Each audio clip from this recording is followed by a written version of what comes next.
Hello guys, welcome to Vibha classes. आज हम एक और बहुत इंपॉर्टेंट टॉपिक लेकर आए हैं कॉस्ट अकाउंटिंग के अंदर, ओवरहेड डिस्ट्रीब्यूशन।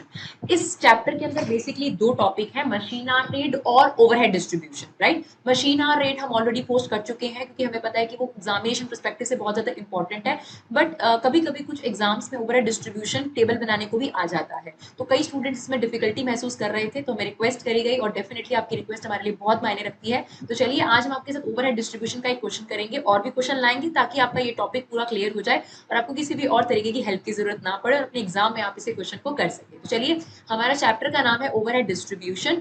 तो आपके पास सबसे पहले तो ये सवाल उठता है कि ओवरहेड होते क्या है। राइट, कि ओवरहेड वर्ड शब्द का क्लियर करना जरूरी है। तो जब हमने कॉस्ट शीट पढ़ी थी तब भी हमने आपको बताया था कि किसी भी ऑर्गेनाइजेशन में अगर कॉस्ट की बात करी जाए, खास तौर पर प्रोडक्ट को बनाने की, यानी मैन्युफैक्चरिंग फर्म की बात करी जाए जो रॉ मटेरियल से फिनिश गुड बनाती है, तो उसके ये तीन मेन खर्चे होते हैं, material, labour and expense. Right, अब मटेरियल जो होता है वो दो तरीके का होता है, डायरेक्ट मटेरियल और इनडायरेक्ट मटेरियल। अब डायरेक्ट मटेरियल क्या होता है, जैसे फॉर एग्जांपल अगर हम कपड़ा शर्ट बना रहे हैं तो कपड़ा हमें पता है कि एक शर्ट पे कितना लग रहा है। ठीक है, अब एक एग्जांपल के तौर पे धागा लग रहा है, तो धागा एग्जैक्टली एक शर्ट पे कितना लग रहा है तो कई बार हम उसे नहीं बता पाते, तो आप उसे एजम्पशन के लिए समझ सकते हैं कि वो इनडायरेक्ट मटेरियल है। मतलब इनडायरेक्ट का मतलब वो होता है कि आपको एग्जैक्टली नहीं पता कि एक यूनिट बनाने में वो मटेरियल कितना लगा। अब शर्ट बनाने में कितना मीटर कपड़ा लगा ये क्लियर है, लेकिन शर्ट बनाने में कितना धागा लगा वो एग्जैक्टली क्लियर नहीं होता क्योंकि कोई उसका हिसाब नहीं देता, तो वो इनडायरेक्ट मटेरियल होता है। सिमिलरली अगर लेबर की बात करी जाए, डायरेक्ट लेबर होती है, इनडायरेक्ट लेबर होती है। डायरेक्ट लेबर क्या होती है, जो फैक्ट्री में काम कर रही है, क्लियर है हमें कि एक लेबर ने कितनी यूनिट्स प्रोड्यूस करी।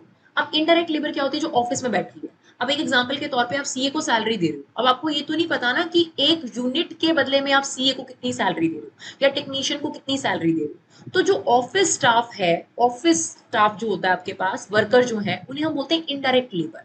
ठीक है, ऐसी एक्सपेंसेस होते हैं, डायरेक्ट एक्सपेंसेस हो गए। फॉर एग्जाम्पल जो भी खर्चा आप बड़े आराम से ये बता सकते हैं कि पर यूनिट पर कितना लगा है, यानी ऑलरेडी अलॉटेड होता है, एलोकेटेड होता है, जिसके बारे में बड़े आराम से पता कर सकते हैं कि अगर हमने वन शर्ट बनाई है तो उसमें कपड़ा कितना लगा है, लेबर कितनी लगी है और ये खर्चा कितना लगा है। ऐसा हर खर्चा जो आप आसानी से आइडेंटिफाई कर सकते हैं उनको बोलते हैं direct material, direct labour, direct expense. पर जो खर्चे आप एग्जैक्टली नहीं बता सकते कि एक शर्ट बनाने पे कितना लगा, उनको हम बोलते हैं ओवरहेड्स, यानी जितने भी ये indirect material, indirect labour, indirect expense. Example चाहिए मैम, एक एग्जाम्पल के तौर पे फैक्ट्री का रेंट जाता है। राइट, अब आप बताओ जो फैक्ट्री का रेंट जाता है, आप ये कैसे बता सकते हो कि एक शर्ट पे कितना जाएगा, एग्जैक्टली नहीं पता। वो तो आप यही करोगे कि नंबर ऑफ शर्ट से डिवाइड करोगे, तो वो यहाँ पर ओवरहेड्स के नाम से बुलाया जाता है। अब आप ऑफिस का रेंट जा रहे हैं, ऑफिस की सैलरी जा रही है, या आप सेल्समैन को कमीशन दे रहे हैं, या आप एडवर्टीजमेंट पे पैसा खर्च कर रहे हैं, तो एग्जैक्टली ये क्लियर एलोकेटेड नहीं होता कि वो किस प्रोडक्ट पे कितना है, क्लियर, या किस डिपार्टमेंट पे कितना खर्च हुआ है। तो जो भी कॉस्ट आप एग्जैक्टली नहीं पता कर सकते कि किस चीज पे कितनी खर्च हुई है। अब एक एग्जाम्पल के तौर पे हम टीचर हैं, ठीक है, अब ब्लैक बोर्ड लिया और फॉर एग्जाम्पल अगर मेरे पास मार्कर्स आ रहे हैं, तो मैं ये नहीं बता सकती कि मेरा एक स्टूडेंट पे कितना मार्कर एक्सपेंड हो रहा है, तो ये मेरा इनडायरेक्ट एक्सपेंस है और इनडायरेक्ट एक्सपेंस को डिस्ट्रीब्यूट करा जाता है। राइट, तो यही चीज ओवरहेड कहलाती है, जो भी चीज इनडायरेक्ट है, मतलब जो क्लियरली एलोकेट नहीं हो पा रही कि वन शर्ट पे कितनी लग रही है, वन पेन पे कितनी लग रही है, उन सब खर्चों को हम ओवरहेड्स कहते हैं। और ओवरहेड का एलोकेशन हमें डिपार्टमेंट वाइज करना है, क्योंकि देखिए कॉस्ट अकाउंटेंट का पर्पस ये है कि एग्जैक्टली ये पता करना कि किस डिपार्टमेंट में कितना खर्च हुआ है, तो इसे हम ओवरहेड कहते हैं। राइट, अब यहाँ पे दो शब्दों का इस्तेमाल होगा, एक वर्ड होगा एलोकेशन, दूसरा शब्द होगा अपोर्शनमेंट। तो एलोकेशन का मतलब होता है जिसे आप इजिली आइडेंटिफाई कर सकते हो कि किस डिपार्टमेंट में कितनी खर्च हुई है, वो एलोकेटेड होती है। दूसरा है डिस्ट्रीब्यूशन ऑफ ओवरहेड, जिसको अपोर्शनमेंट कहा जाता है, यानी अब कोई ओवरहेड आ गया आपके पास और अब आपको डिफरेंट डिपार्टमेंट्स हैं, डिपार्टमेंट ए बी सी, अब ये टोटल में पैसा खर्च हुआ, तो एग्जैक्टली आप ये नहीं बता सकते कि डिपार्टमेंट ए पे कितना खर्च हुआ, डिपार्टमेंट बी पे कितना हुआ, सी पे कितना हुआ। अब हमें इसे क्लासीफाई करके दिखाना है, तो वही आपको टेबल बनाना सीखना है अपोर्शनमेंट। तो बेसिकली जो एलोकेटेड खर्चे हैं उसकी इंपॉर्टेंस नहीं है यहाँ पर, जो हमें क्लियरली पता है कि डिपार्टमेंट ए पे इतना लगा, डिपार्टमेंट डी सी, जो खर्चा इन तीनों डिपार्टमेंट का इकट्ठा खर्च हुआ, फॉर एग्जाम्पल 5,000 रुपए, अब इन तीनों डिपार्टमेंट में आपने बांटना है, तो किस तरीके से उसे बांटा जाए वही इसके अंदर है। राइट, अब आपके पास अपोर्शनमेंट किन बेसिस पे किया जाता है, तो इसका ये टेबल जरूर आप नोट करके रखेंगे अपने पास कॉपी के अंदर, क्योंकि ये आपको कहीं ना कहीं मेमोराइज करना पड़ेगा। वैसे तो क्वेश्चन करके काफी हद तक याद हो जाता है, बट स्टिल। अब जैसे एक एग्जांपल के तौर पे आपको फैक्ट्री रेंट दिया है, अब फैक्ट्री रेंट दिया है, अब डिफरेंट डिपार्टमेंट है, उस फैक्ट्री के अंदर डिफरेंट डिफरेंट डिपार्टमेंट्स है, राइट। अब किस डिपार्टमेंट पे कितना कॉस्ट डाला जाए, तो ये किस पे डिपेंड करेगा, रेंट किस पे होता है कि आपने एरिया कितना ऑक्यूपाई करा है ना। तो फैक्ट्री रेंट या डेप्रिसिएशन ऑन फैक्ट्री बिल्डिंग हो गया, या इंश्योरेंस ऑफ बिल्डिंग हो गया, इसे आप किस पे बांटोगे, एरिया ऑफ स्क्वायर मीटर, मतलब उस डिपार्टमेंट ने कितना एरिया घेरा हुआ है, राइट। अब फॉर एग्जाम्पल अगर ये पूरा 100 स्क्वायर मीटर है, अगर इस डिपार्टमेंट ने 10 स्क्वायर मीटर लिया है, इसने 20 स्क्वायर मीटर लिया है, इसने 70 स्क्वायर मीटर लिया है, तो हम इसे 10:20:70 में डिवाइड कर देंगे तीनों डिपार्टमेंट्स के अंदर, राइट। सिमिलरली आप देखिए सेकंड हमने लिखा हुआ है heating and lighting. Heating and lighting factory में इस्तेमाल होती है, तो जिस डिपार्टमेंट ने जितने लाइट पॉइंट यूज करे हैं, या जितना भी उसका फ्लोर एरिया है, उस हिसाब से उसकी हीटिंग लाइटिंग यूज हुई होगी। क्लियर।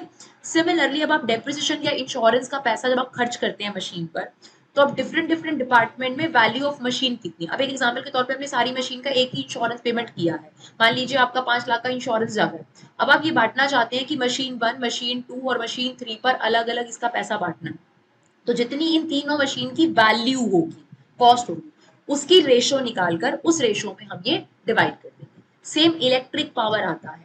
इलेक्ट्रिक पावर क्या होता है, हीटिंग एंड लाइटिंग होती है, आपके बल्ब जल रहे हैं, लाइटें जल रही हैं। इलेक्ट्रिक पावर का मतलब होता है जो इलेक्ट्रिसिटी मशीनों में इस्तेमाल होती है, राइट। तो इसीलिए इलेक्ट्रिक पावर को हॉर्स पावर ऑफ मशीन, कितनी तेज है मशीन या मशीन कितने घंटे काम करती है, उस बेसिस पर उसका रेशो निकालकर बांटा जाएगा। फिर आता है सुपरवाइजर का जो पैसा है, सुपरवाइजर को जो आप सैलरी दे रहे हो, वो आप कैसे बांटोगे, तो कितने नंबर ऑफ वर्कर्स जो है वो डील कर रहा है किस डिपार्टमेंट। अब मान लीजिए एक ही सुपरवाइजर है, उसे आप 50,000 दे रहे हैं, लेकिन वो department A, department B, department सी तीनों को डील कर रहा है। अब यहाँ पे 40 वर्कर्स है, यहाँ पे 30 वर्कर्स है, यहाँ पे 50 वर्कर्स है। अब इसकी सैलरी 50,000 है, हम चाहते हैं डिपार्टमेंट ए में इसकी कितनी जा रही है, डिपार्टमेंट बी, सी, इन तीनों में इसके 50,000 रुपए को बांटा जाए, तो 40:30:50 में से क्या कर दिया जाएगा, बांट दिया जाएगा। That is what number of work. फिर आता है इलेक्ट्रिक लाइट, इसे नंबर ऑफ लाइट पॉइंट हो गया, फ्लोर एरिया हो गया, आवर्स यूज्ड हो गया, इस बेसिस पे बांट दिया जाएगा। स्टोर ओवरहेड, इससे होगा कि डायरेक्ट मटेरियल कितना इस्तेमाल करें, क्योंकि स्टोर तो मटेरियल से ही डील करता है वैसे भी। उसके बाद आता है मटेरियल हैंडलिंग चार्जेस, इसे आप weight of material of each department पे यूज करोगे।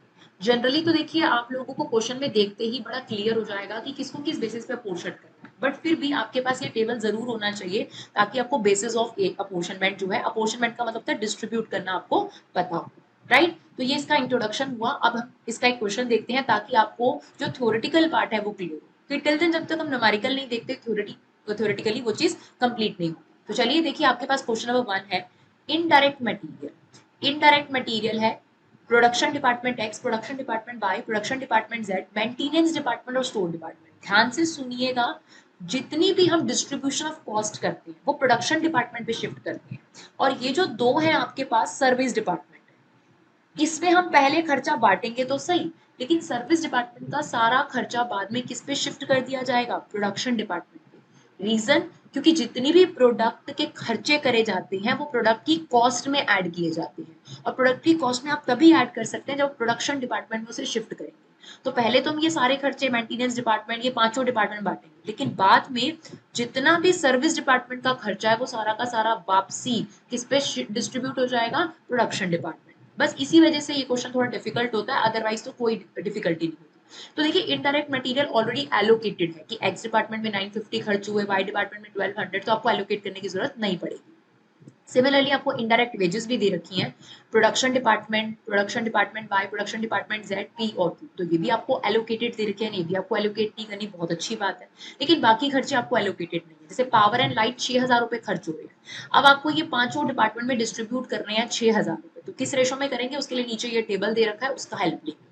फिर रेंट एंड रेट्स है हमारे पास 2800, पूरा रेंट जा रहा है, अब उसे किस बेसिस पे बांटे वो हमें देखना है। इंश्योरेंस 1,000 रुपए जा रही है, उसे किस बेसिस पे बांटा जाए, मील चार्जेस जा रहे हैं 3000, और डेप्रिसिएशन। तो ये सारे जो खर्चे हैं इन्हें आप ओवरहेड बुला सकते हैं, वैसे तो ये भी ओवरहेड्स थे, लेकिन ये ऑलरेडी एलोकेटेड है तो हमें कुछ करने की जरूरत नहीं पड़ी, लेकिन इनको हमें क्या करना पड़ेगा, खुद से डिवाइड करना पड़ेगा पांचों डिपार्टमेंट्स में। तो किस तरीके से डिवाइड करेंगे उसके लिए आपको ये टेबल दे रखा होगा। तो यहाँ पर हमें दे रखा है कि X Y Z P Q ने कितना कितना एरिया ऑक्यूपाई कर रखा है। जब हम रेंट की बात करेंगे तो एरिया पे ही उसको डिवाइड करेंगे, 4,000 4,000 3,000 2,000 1,000। कैपिटल वैल्यू ऑफ एसेट मतलब एक्स डिपार्टमेंट में जो एसेट है उसकी वर्थ कितने की है, ऐसे करके आपको सारे डिपार्टमेंट्स की वर्थ दे रखी है। किलोवाट आवर्स दे रखा है आपको, नंबर ऑफ एम्प्लॉइज दे रखे हैं, डायरेक्ट लेबर आवर दे रखा है और नंबर ऑफ मटेरियल रिक्विजिशन दे रखा है। अब हम इस क्वेश्चन को डील करना सीखते हैं कि किस तरीके से इस क्वेश्चन को डील करते हैं। तो सबसे पहला काम आपने क्या करना है बच्चों, सबसे पहले आपने जितने भी खर्चे हैं उसे टेबल में ऑलरेडी बना लेना है। तो हमने ये टेबल ऑलरेडी बना दिया है आपके पास, ऊपर लिखा है हमने departmental overhead distribution summary. Format में हमने सारी आइटम्स लिख दी जितने भी खर्चे थे। पहले आपको क्या दिया हुआ था, इनडायरेक्ट मटेरियल, फिर आपको दिया हुआ था इनडायरेक्ट लेबर, फिर पावर, रेंट, रेट, इंश्योरेंस, मील चार्जेस। जिस ऑर्डर में दिया हुआ था उसी ऑर्डर में लिखा है। देखिए पहले क्या दिया हुआ था आप देखिए, सबसे पहला खर्चा है इनडायरेक्ट मटेरियल, दूसरा खर्चा है इनडायरेक्ट वेजेस, तीसरा है पावर, चौथा है रेंट, पांचवा है इंश्योरेंस, छठा है मील चार्जेस और सातवां है डेप्रिसिएशन। बिल्कुल उसी में हमने ये सारी आइटम्स जो है वो आपकी लिख दी, ठीक है। उसके बाद हमने लिखा है बेसिस ऑफ पोर्शन, यानी जो इनडायरेक्ट मटेरियल है उसे कैसे बांटा जाएगा, ठीक है, इन सभी डिपार्टमेंट्स में, ठीक है। क्लियरली आपके पास यहाँ पर हमने मेंशन करा है इनडायरेक्ट लेबर को कैसे बांटा जाएगा, पावर को कैसे बांटा जाएगा, रेंट रेट को कैसे बांटा जाएगा, इंश्योरेंस को कैसे बांटा जाएगा। क्लियर। तो ये अभी हमने सिंपल क्वेश्चन लिया है। एक क्वेश्चन ऐसा भी होता है जिसमें यहाँ पर देखिए जो सर्विस डिपार्टमेंट वाला है इसी में दिक्कत आएगी, ये वाला पोर्शन तो सब में सेम रहेगा, यानी हाफ पार्ट तो आपको आज ही समझ में आ जाएगा। क्लियर। तो चलिए अब सबसे पहले इनडायरेक्ट मटेरियल की अगर बात करें तो इनडायरेक्ट मटेरियल ऑलरेडी एलोकेटेड था, तो यहाँ पर हम बेसिस ऑफ अपोर्शनमेंट में लिख देंगे ऑलरेडी एलोकेटेड। सिमिलरली ये भी ऑलरेडी क्या था, एलोकेटेड, तो इसमें हमें कोई भी बेसिस लेने की जरूरत नहीं है। तो पी क्यू आर का जो भी खर्चा था यहाँ देख लीजिए, ये देखिए कितना था, 950, 1200, 200, ये हम यहाँ लिख देंगे 950, 1200, 200, और फिर पी और क्यू का देख लेते हैं। पी और क्यू का है 1500 और 400, राइट, ये वाली चीज हम देख रहे हैं, ठीक है ना। ये सारा हमने ये सारा लेकर उसमें पोस्ट कर दिया है। तो अब पी और क्यू में कितना करना है, 1500 और 400। तो चलिए 1500 और 400। ऐसे ही हमारे पास जो इनडायरेक्ट लेबर है वो ऑलरेडी एलोकेटेड है। चलिए अब इसका टोटल लिख देते हैं हम लोग, तो इसका टोटल बन रहा है 4250। अब बात ही आती है इनडायरेक्ट लेबर की, तो इनडायरेक्ट लेबर भी ऑलरेडी एलोकेटेड थी, ये देखिए ऑलरेडी एलोकेटेड है आपके पास। ये सारा का सारा एक्सपेंसेस ले लेंगे हम यहाँ पर, राइट, ये सारे जो राइट 900, 1100, 300, 1650 एज इट इज पूरे टेबल में फिल कर दीजिए, क्योंकि ये हमें ऑलरेडी गिवन है। तो एलोकेटेड है, हमें बांटने की जरूरत नहीं है। तो यहाँ पर हम इसका अमाउंट डाल देते हैं, दैट इज 900, 1100, 300, 1000 और 650, राइट, और इसका टोटल कर देते हैं 3950। अब ध्यान से सुनिएगा, अब सबसे पहले इनके बेसिस हमें ढूंढने हैं कि पावर को किस बेसिस पे क्लासिफाई किया जाए।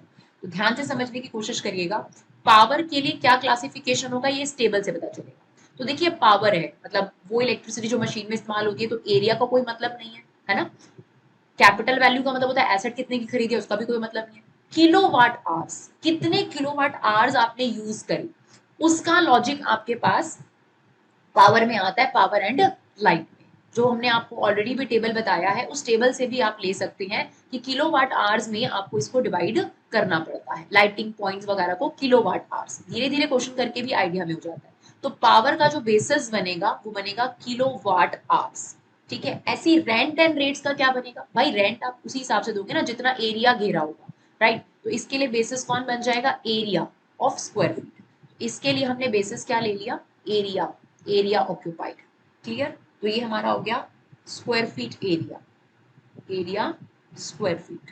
अब इंश्योरेंस की अगर आप बात करें, राइट, इंश्योरेंस की अगर आप बात करें तो इंश्योरेंस डिपेंड करती है कि किसी भी एसेट की वैल्यू कितनी होगी। तो आप देखिए क्वेश्चन में गिवन होना चाहिए कैपिटल वैल्यू ऑफ एसेट, जितनी महंगी एसेट होगी उसकी इंश्योरेंस भी उतनी महंगी होगी। तो जो इंश्योरेंस है वो किस पे डिपेंड करती है, obviously capital value of asset पे डिपेंड करती है। तो हम यहाँ पर बेसिस क्या लिखेंगे कि हम इंश्योरेंस को किस बेसिस पे बांटेंगे, वैल्यू ऑफ एसेट। अब बारी आती है मील चार्जेस। तो मील ऑब्वियसली आप वर्कर्स को दोगे, राइट।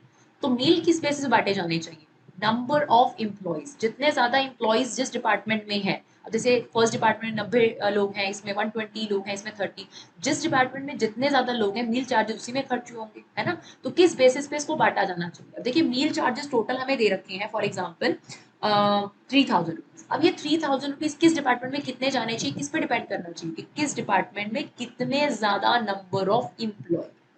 ठीक है जी। अब डेप्रिसिएशन की बात करेंगे तो वो हमेशा वैल्यू ऑफ एसेट पे ही बांटा जाता है। क्लियर। अब पावर की अगर हम बात करें तो पावर का टोटल एक्सपेंस हमें दे रखा था ₹6000। रेंट एंड रेट्स की बात करें तो ये हमें टोटल दे रखा है 2800। इंश्योरेंस की बात करें तो ये हमें टोटल दे रखा है 1000। मील चार्जेस हमें दे रखा है 3000। डेप्रिसिएशन हमें खुद निकालना पड़ेगा। ठीक है, तो अब देखिए ये जो टोटल मैंने लिया ये कहाँ से लिया है, ये देखिए पावर एंड लाइट कितनी है 6000, रेंट एंड रेट्स कितना है हमारे पास 2800। ठीक है, इंश्योरेंस 1000 और मील चार्जेस 3000। एक बार रेंट एंड रेट्स चेक कर लेते हैं, 2800 ही लिखा है, बिल्कुल करेक्ट। अब देखिए अब आपने क्या किया है, जो सबसे पहले दो खर्चे थे यानी इनडायरेक्ट लेबर था आपका और इनडायरेक्ट मटेरियल था, वो ऑलरेडी एलोकेटेड था तो आपने एलोकेट कर दिया। अब पावर को जो 6000 रुपए आपको टोटल दिया हुआ था इसको आपको इन डिपार्टमेंट में बांटना था। तो ऑब्वियस सी बात है जिस डिपार्टमेंट में जितना ज्यादा किलोवाट आर यूज हुआ होगा ऑब्वियसली उस डिपार्टमेंट को इसका ज्यादा पोर्शन देना है। तो अब हमें क्या करना होता है, हमने बेसिस चूज कर लिया। अब पावर में यहाँ पर आ जाइए, ये रहा किलोवाट आवर्स, आपने इसका रेशियो निकालना है। कैसे निकालना है ध्यान से देखिएगा, ये वाला है ना, इसका रेशियो कैसे निकालेंगे, सबसे पहले कॉमन जीरोस काट दीजिए, दो कॉमन जीरोस है तो यहाँ पर रेशियो आ जाएगी 40 रेशियो 44 रेशियो 16 रेशियो 50 रेशियो 5। अब इस रेशो में आपने इसको क्या कर देना है, बांट देना है। अब कैसे बांटते हैं, पहले आप इसका टोटल कर लीजिए। राइट, देखिए 40 प्लस 44 प्लस 16 प्लस 15 और 520, तो ये टोटल बन रहा है हमारे पास 120। तो इसका मतलब ये होगा कि डिपार्टमेंट एक्स में आप कैसे बांटेंगे, 40/120 इंटू में जो भी आपका एक्सपेंस है। सेकेंड डिपार्टमेंट में आप बांटेंगे 44/120 इंटू कितना था आपके पास पावर, पावर देख लेते हैं, पावर कितनी है हमारी 6000 रुपीज। तो पावर कैसे बांटी, देखिए मैं दोबारा आपको बता रही हूँ। सबसे पहले हमने क्या किया, सबसे पहले हमने बेसिस तैयार करे। तो हमारे पास जो खर्चा है पावर का, पावर कितने रुपए खर्च हुई है, टोटल 6000 रुपए खर्च हुई है। अब जिस डिपार्टमेंट में जितना ज्यादा किलोवाट आवर इस्तेमाल हुआ है उस हिसाब से ही उसको करना पड़ेगा। राइट, तो अब आप ये देखिए कि किलोवाट आवर्स का जो आपको इंफॉर्मेशन दे रखा है हमने सबसे पहले उसका क्या निकाल लिया, रेशो निकाल लिया। तो हमने किलोवाट आवर्स का रेशो निकाला, ये देखिए 4000 4400 1600। तो कॉमन जीरोस दो दो काट दिए हमने, ये देखिए दो कॉमन जीरोस काट दिए डिवाइड करने की तरफ। तो ये रेशो बचा 40 रेशो 44 रेशो 16 15 5। अगर ये फिर से डिवाइड होता तो जरूर डिवाइड करते। अब हम क्या करेंगे, जो फर्स्ट डिपार्टमेंट है पी, पी को कितना खर्चा देंगे 40 डिवाइड बाय 120 इंटू में 6000। सेकेंड डिपार्टमेंट होगा 44/120 इंटू में 6000। तो आप देखिए 40 इंटू में 6000 डिवाइडेड बाय 120, तो आपके पास पहले डिपार्टमेंट का आ जाएगा power and light 2000 rupees. Similarly आपके पास नेक्स्ट डिपार्टमेंट का आप निकालेंगे 44 इंटू 6000 डिवाइडेड बाय 120, तो ये हमारे पास आ जाएगा 2200। तो आई होप इट्स क्लियर कि अगर आपको पावर को बांटना है तो किस रेशो में बांटा जाएगा, तो वो रेशो हमने ऑलरेडी निकाल ली है, उस रेशो में हम इसे बांट देंगे। तो ये देखिए आपके पास ये रेशो हम यहाँ लिख देते हैं, 40 रेशो क्या आती है हमारे पास 40 रेशो 15। जो पावर है वो किस रेशो में बट रहा है, वो बट रहा है 40 रेशो 44 रेशो 16 रेशो, यहाँ से देखिए 16 रेशो 15 रेशो 5। इसका मतलब ये है, और इसका टोटल कितना है हमारे पास 120। तो हम 6000 का पी में कितना डालेंगे 40/120 इंटू 6000, दैट इज 2000 रुपीज। और फिर हम ये 44/120 क्या करेंगे 44/120 इंटू 6000 करेंगे, तो ये आ गया आपके पास 2200। इसी तरीके से 16/120 इंटू 6000, तो ये हमारे पास आ जाएगा 800। सिमिलरली 15/120 इंटू 6000, ये आ जाएगा आपका 750। और लास्ट 5/120 इंटू 6000, ये आ गया आपके पास 250। तो सबसे पहले आपने रेशो निकाली और रेशो के हिसाब से इसको क्या कर दिया, डिस्ट्रीब्यूट कर दिया। बिल्कुल इसी तरीके से बाकी सबकी भी आपने क्या निकालनी है, रेशो निकालनी है और कुछ नहीं करना। चलिए अब नेक्स्ट क्या है हमारे पास, फोर्थ रेंट एंड रेट्स कितना है 2800। अब रेंट एंड रेट को किस पे बांटना है, एरिया ऑफ स्क्वायर फीट। तो ये रहा आपके पास area of square feet, this one. तो एरिया ऑफ स्क्वायर फीट का क्या निकालेंगे अब हम लोग, रेशो निकालेंगे। तो चलिए अब एरिया ऑफ स्क्वायर फीट का रेशो निकालते हैं और उस रेशो में हमें रेंट रेट्स को डिवाइड करना है। तो कैसे निकालना था रेशो, आपको बताया था कॉमन जीरोस काट दीजिए। तो यहाँ पर 3 कॉमन जीरोस हैं, 3 कॉमन जीरोस आपकी कट गई और रेशो आ गई 4 4 3 2 1। इसका टोटल कर लीजिए कितना आ जाएगा, 4 + 4 8, 8 और 3 11 12 13 14। तो आपके पास अब कैसे डिवाइड हुआ है 2800। अगर हम बात करें रेंट की, 2800 है ना, तो पी में कितना जाएगा बताइए, 2800 इंटू 4/12। क्यू में कितना जाएगा 2800 इंटू 4/12।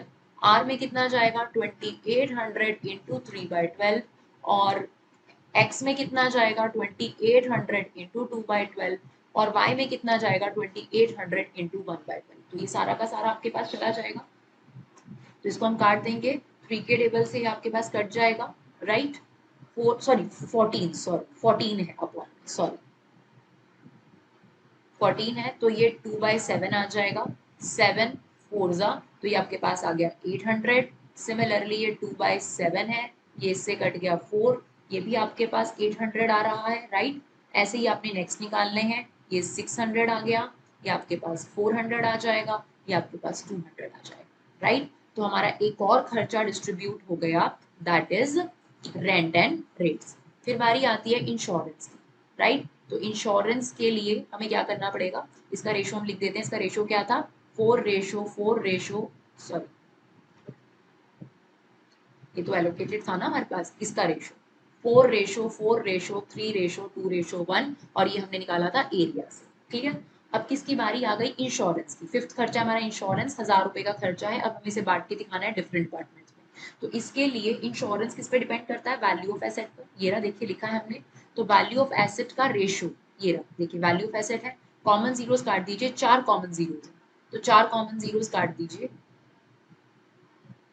ये बचेगा 10:12:8:6:4। लेकिन ये 2 के टेबल से और कट सकता है, तो इसको और सिंप्लीफाई करेंगे अगर हम, तो 5:6:4:3:2। अब ये जो रेशो है ये यहाँ पर आपके पास आ जाएगा 5:6:4:3:2। बस एक बार रेशो पता चल जाए उसके बाद तो कोई टेंशन है ही नहीं हमें। अब हमें क्या करना है, जो 1000 रुपीज है इसे डिवाइड करना है। कैसे बांटेंगे, इसका टोटल कर लीजिए। 6 और 4 10 हो गया आपके पास, 10 और 5 15, 15 और 5 तो 20 हो गया टोटल। तो इसका मतलब P Q R X Y कितना खर्चा है हमारे पास, देखिए 1000 रुपए का खर्चा है। तो हम लिखेंगे 1000 into 5/20, 1000 into 6/20, 1000 into 4/20, 1000 into 3/20, 1000 into 2/20। देखो 20 से अगर हम इसको काट दें तो ये आपके पास 500। तो ये कितना कितना आपका डिवाइड हो जाएगा, सॉरी एक जीरो कट जाएगा, 50, सॉरी ठीक है। तो ये आपके पास 50 कट गया अब आपके पास, तो ये इजीली अब आपके पास एलोकेटेड हो जाएगा। तो चलिए फटाफट से इंश्योरेंस को एलोकेट करते हैं। इंश्योरेंस का पहला अमाउंट आ रहा है 250, फिर आ रहा है 300, फिर आ जाएगा आपके पास, देखिए ये भी 50 से कटेगा, ये आ गया 200, ठीक है, ये आ गया 150 और ये आ गया आपके पास 100, क्लियर। ये आपका एलोकेटेड हो गया। अब बारी आ रही है मील चार्जेस की। तो मील चार्जेस किस पे है, नंबर ऑफ एम्प्लॉइज। तो देखिए नंबर ऑफ एम्प्लॉइज ये रहे हमारे पास। तो पहले नंबर ऑफ एम्प्लॉइज का क्या निकालना पड़ेगा, हमें रेशो निकालना पड़ेगा। चलिए फटाफट से इसका रेशो निकाल लेते हैं। एक ही कॉमन जीरो है, तो कटने के बाद रेशो आ रही है 9:12:3:4:2। और इसमें कुछ भी कॉमन नहीं है, तो इसी पे ही आपको डिस्ट्रीब्यूट करना पड़ेगा, 9:12:3:4:2। और अब आप इसका टोटल कर लीजिए, तो ये आपके पास 12 + 9 + 3 + 4 + 2, ये आपके पास आ रहा है 30। तो अब ये कैसे डिस्ट्रीब्यूट होगा, मील चार्जेस कितने हैं हमारे पास, 3000 रुपीज। तो अब 3000 रुपीज को हम कैसे डिवाइड करेंगे, 3000 रुपीज आपके पास आप ऐसे लिख दोगे P Q R X Y. देखिए मील चार्जेस कितने हैं, 3000 रुपीज। तो यहाँ हमने लिखा 3000 इंटू में 9/30, 3000 इंटू में नेक्स्ट रेशो क्या है 12/30, सिमिलरली 3/30, 3000 into 4/30 and 3000 into 2/30।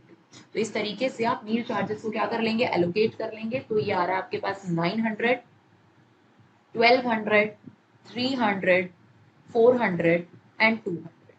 अब बारी आती है डेप्रिसिएशन। तो डेप्रिसिएशन जो होता है वो पूरे तरीके से वैल्यू ऑफ एसेट पे लगता है।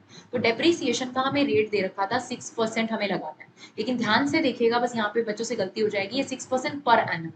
और जो ये क्वेश्चन है इसमें हमें सॉरी हम लिखना भूल गए हैं, ये सिर्फ एक मंथ का है, यानी दिसंबर 2023 का है, यानी जो डेप्रिसिएशन लगना चाहिए फिर तो एक मंथ का ही लगना चाहिए उस पर। तो अब कैसे डेप्रिसिएशन लगाएंगे, ध्यान से सुनिएगा। एक्स डिपार्टमेंट में एसेट कितने की है, 1 लाख की, तो हम लिखेंगे 1 लाख इंटू 6% इंटू 1/12, राइट। तो 6000 इंटू 1/12 हम इसमें कर देंगे, तो जो डेप्रीसिएशन है वो कितना आ जाएगा आपके पास, 1 लाख, सॉरी 6%, सॉरी 6%, 1 लाख का आपका 6% हम निकालेंगे तो ये 6000 आ जाएगा, डिवाइडेड बाय 12 कर देंगे तो 500 रुपीज का आपका डिप्रिसिएशन निकल कर आ जाएगा पहले साल का। अगली बार के लिए क्या करोगे, सॉरी एक मंथ का। ऐसे ही वाई के लिए क्या करोगे, ये एक्स के लिए, वाई के लिए क्या करोगे, वाई की वैल्यू ऑफ एसेट कितनी है, 1,20,000 into 6/100 into 1/12, similarly 80,000 into 6/100 into 1/12, जो कि आपका अमाउंट निकल कर आ रहा है अब फिलहाल डेप्रिसिएशन की अगर हम बात करें तो इसका निकल कर आ रहा है 500 1 मंथ का, इसका 600 जो हमने अभी आपको बताया कि कैसे निकालना है, 300, 500, सॉरी 500, 600, 400, सॉरी टोटल में गलती से हमने लिख दिया,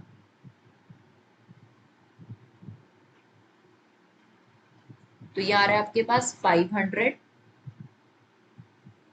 600, 400, 300 और 200, राइट। अब ये आपने अब ऑलरेडी डिस्ट्रीब्यूट कर लिया, अब आप इन सबका क्या करते हैं, टोटल पी क्यू आर का अब आपने टोटल करना है। तो पी का टोटल आपके पास आ रहा है 6300, क्यू का टोटल आ रहा है 7400, that is 2800, that is 4500, that is 2000।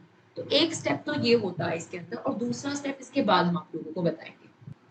अब देखिए बच्चों, इसके बाद एक और इम्पोर्टेंट कंसेप्ट होता है, जितना भी ये सर्विस डिपार्टमेंट का आप कॉस्ट देख रहे हैं, इसे मैं पिंक लाइन से लिखने वाली हूँ, ये जो सर्विस डिपार्टमेंट की कॉस्ट होती है ये सारी प्रोडक्शन डिपार्टमेंट पे आपने शिफ्ट करनी है, यानी ये कॉस्ट यहाँ पर नहीं रह सकती, जितने भी खर्चे होने चाहिए सिर्फ प्रोडक्शन डिपार्टमेंट में होने चाहिए।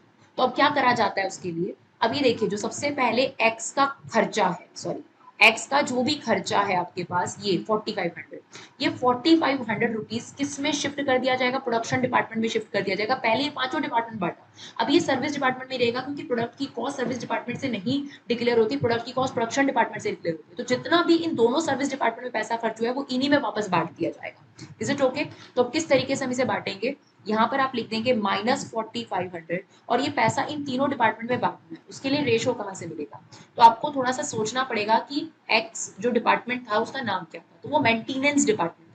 और देखिए सबसे अच्छी बात ये है कि बाकी सारी चीजें जो थी वो 5 में आपको दे रखी थी, बट ये दो चीजें जो है वो आपको सिर्फ और सिर्फ 3 लोगों में दे रखी है, एक्स वाई जेड। तो यही वो चीज है जो पी और क्यू के लिए इस्तेमाल होती है। अब अगर हम बात करें कि एक्स डिपार्टमेंट कौन था, तो जो एक्स डिपार्टमेंट था वो मेंटेनेंस डिपार्टमेंट था। तो जो मेंटेनेंस डिपार्टमेंट होता है वो लेबर को मेंटेन करता है, इसका मतलब उसका जो डिस्ट्रीब्यूशन होना चाहिए, एक्स डिपार्टमेंट का जो डिस्ट्रीब्यूशन होना चाहिए वो लेबर आवर्स के रेशो पर होना चाहिए। और जो Q department, sorry Y department था आपके पास, वो store department, store department material के ऊपर डील करता है। तो इसका मतलब वाई के जो खर्चे होंगे वो इस रेशो में बटेंगे और एक्स के जो खर्चे हैं वो लेबर आवर्स में बचेंगे, राइट। तो एक्स का रेशो निकाल लो फटाफट से, क्या रेशो निकल रहा है देखो, 36:32:22, ये फर्दर जो है वो सिंप्लीफाई हो सकता है 2 के टेबल से, तो इसे हम 2 के टेबल से सिंप्लीफाई करेंगे। तो चलिए फटाफट से इसे 2 से डिवाइड कर लेते हैं, तो ये रेशो आ जाएगी 18:16:11, टोटल इसका आ जाएगा आपके पास 45। इसका मतलब इसी रेशो में आपने जो ये 4500 रुपीज है ये इन तीनों में बांट दिया। तो किस रेशो में हमने इसे बांट दिया, हमने अभी भी रेशो निकाली है, दैट इज 18:16:11, ये पैसा जो था इन तीनों डिपार्टमेंट में बांट दिया जाएगा। तो 4500 का 18/45, 4500 का 16/45 और 4500 का 11/45 बांट देंगे हम इसमें।